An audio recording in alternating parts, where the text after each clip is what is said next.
নমস্কার। বিক্রম ওয়ান হল ভারতের প্রথম বেসরকারিভাবে নির্মিত কক্ষপথে সক্ষম লঞ্চ ভেহিকেল যা হায়দ্রাবাদ ভিত্তিক স্টার্টআপ স্কাইরুট এরোস্পেস তৈরি করছে। 2025 সালের 27 নভেম্বর প্রধানমন্ত্রী নরেন্দ্র মোদীর কোম্পানির ইনফিনিটি ক্যাম্পাসে এই উন্মোচন করে, যা ভারতের বেসরকারি মহাকাশ খাতের জন্য একটি ঐতিহাসিক মুহূর্ত। 20 মিটার লম্বা ও 1.7 ব্যয় বিশিষ্ট এই রকেটটি সম্পূর্ণভাবে কার্বন কম্পোজিট স্ট্রাকচার ব্যবহার করায় অত্যন্ত হালকা, শক্তিশালী ও দক্ষ।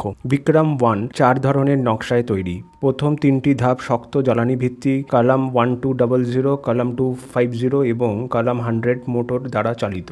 আর চতুর্থ ধাপে রয়েছে হাইপারগলিক তরল জ্বালানির একটি অত্যন্ত নির্মূল, পুনরায় চালু করা যায় এমন রামান ইঞ্জিন সজ্জিত আপার স্টেজ ও সূক্ষ্ম কক্ষপথে প্রবেশ নিয়ন্ত্রণ সক্ষম। এটি সাধারণ লিওতে প্রায় 350 কেজি, 500 কিমি উচ্চতা, এসএসওতে 260 থেকে 290 কেজি এবং 500 কিমি 45 ডিগ্রি ইনক্লিনেশন, এলিওর সর্বোচ্চ 480 কেজি পর্যন্ত পেলোড তুলতে সক্ষম। বাজারে প্রয়োজন অনুযায়ী এটি ডেডিকেটেড লঞ্চ, রাউড শেয়ার মিশন এবং মাল্টি অরবিট ডিপ্লয়মেন্ট সব ধরনের মিশন সাপোর্ট করতে পারে। পুনরায় চালু হলে রামান আপার স্টেজের কারণে এটি একাধিক কক্ষপথে সূক্ষ্ম স্যাটেলাইট স্থাপন সক্ষম, যা কাস্টমারদের জন্য অত্যন্ত নমনীয়তা এনে দেয়। 3টি প্রিন্টেড ইঞ্জিন প্রযুক্তি ইঞ্জিনের ওজন প্রায় 50% কমিয়ে এবং উৎপাদন সময় 80% পর্যন্ত কমিয়েছে। উন্নত অ্যাভিনিক্স নিউম্যাটিক স্টেজ সেপারেশন সিস্টেম এবং 24 ঘন্টায় অ্যাসেম্বলি টু লঞ্চ সক্ষমতায় বিক্রম ওয়ানকে ভারতের দ্রুততম প্রস্তুত হতে পারা বেসরকারি লঞ্চ ভেহিকেল হিসাবে প্রতিষ্ঠিত করেছে।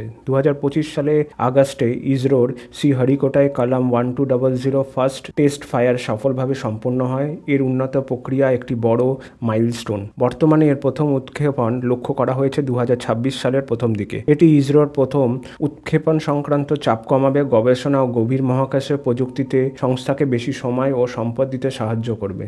দ্রুত ও সাশ্রয়ী ও অন ডিম্যান্ড লঞ্চ সুবিধা ছোট স্যাটেলাইট প্রস্তুতকারকদের জন্য নতুন দিগন্ত খুলে দেবে, বিশেষ করে প্রতিরক্ষা, নজরদারি, দুর্যোগ ব্যবস্থাপনা, জলবায়ু পর্যবেক্ষণ ও যোগাযোগ সেক্টরে। স্কাইরুটের ইনফিনিটি ক্যাম্পাসের প্রতি মাসে একটি অরবিটাল শ্রেণীর রকেট তৈরি করতে সক্ষম, যা ভারতকে বৈশ্বিক স্পেস ম্যানুফ্যাকচারিংয়ের পরিণত করতে গুরুত্বপূর্ণ ভূমিকা রাখবে। যদিও 2024 সালে বিশ্বব্যাপী মন্দার কারণে ভারতের মহাকাশ খাতে বিনিয়োগ 2023 সালের থেকে 130 মিলিয়নের থেকে নেমে 59 মিলিয়ন হয়েছে, তবুও 2025-এর পরিস্থিতি দ্রুত ঘুরে দাঁড়াচ্ছে। 2026 সালের শুরুর দিকে বিক্রম ওয়ানের প্রথম উৎক্ষেপণ সম্ভাবনা বিনিয়োগ ঝুঁকি কমিয়ে এনেছে এবং 2030 সাল থেকে গড়ে ওঠা 2000+ স্টার্টআপ এখন আর বেশি বিনিয়োগ আকর্ষণ করছে। পিক্সেলের মতো সংস্থার অ্যালফাবেটের বিনিয়োগ এবং স্কাইরুটের একাধিক সাফল্যর পর সেক্টরটি নতুন আস্থা যোগাচ্ছে। ইনস্পেসের মাধ্যমে ঘোষিত 1000 কোটি টাকার ভেঞ্চার ক্যাপিটাল ফান্ড 40টি স্টার্টআপকে 10 থেকে 60 কোটি টাকা ইনফিউশন দেবে, যার উচ্চ ঝুঁকির R&D খাতকে